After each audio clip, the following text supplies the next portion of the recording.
Terima kasih pemirsa, Anda kembali menyaksikan Juru Bicara masih bersama dengan Dirjen IKP Kementerian Kominfo, Bapak Usman Kansong.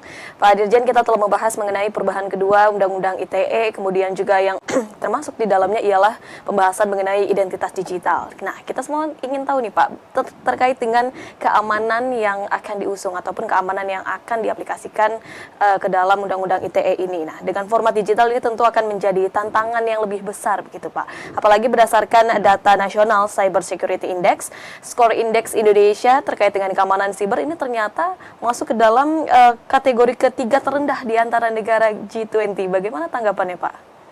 Iya, jadi ya memang ini betul menjadi tantangan, tetapi dengan serba digital ini termasuk identitas digital, tadi sudah saya sampaikan di awal, justru juga berfungsi untuk melindungi data kita. Ya karena identitas digital ini yang bisa tahu, yang tahu itu hanya saya dan yang mengelola data, mengendali data ya kalau dalam istilah Undang-Undang PDP. Jadi penyelenggara sistem elektronik yang memiliki data itu.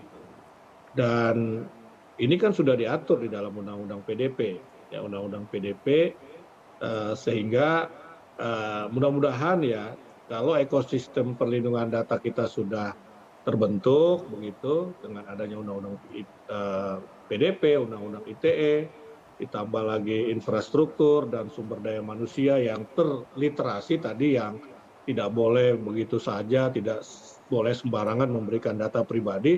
Ini mudah-mudahan ya skor indeks keamanan data kita ini akan meningkat begitu ya. Jadi saya kira kita akan menuju ke sana lah. Kita akan melakukan perbaikan-perbaikan dalam perlindungan data kita.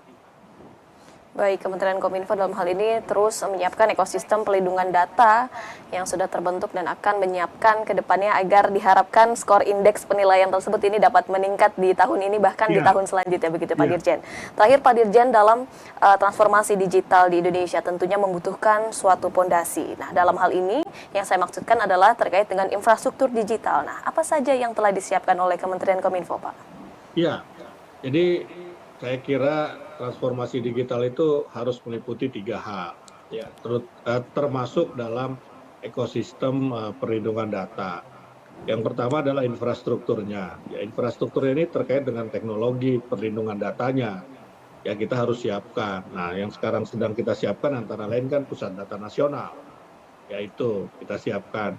Kemudian yang kedua adalah sumber daya manusia. Ya, sumber daya manusia ini bisa dari sisi konsumen dan bisa dari sisi produsen. Dari sisi konsumen tentu kita harus melakukan literasi digital. Ya misalnya dalam konteks perlindungan data agar masyarakat kita edukasi agar masyarakat tidak sembarangan memberikan datanya ya kepada siapapun begitu. Nah sementara dari sisi produsen ya kita ini kan dorong. Kita ini selama ini hanya menjadi konsumen teknologi, tapi bisakah kita meningkatkan kompetensi kita sehingga kita bisa human capital kita ya, sumber daya manusia kita ya yang kita sebut digital talent itu yang menghasilkan ya katakanlah aplikasi-aplikasi yang bisa melindungi data kita secara baik begitu ya. Nah ini kan kita masih butuh sampai 2030 butuh 9 juta talenta digital ini kan. Nah ini bagaimana kita memenuhi ini juga penting begitu. Nah yang ketiga regulasi, ya regulasi itu harus menjadi fondasi dalam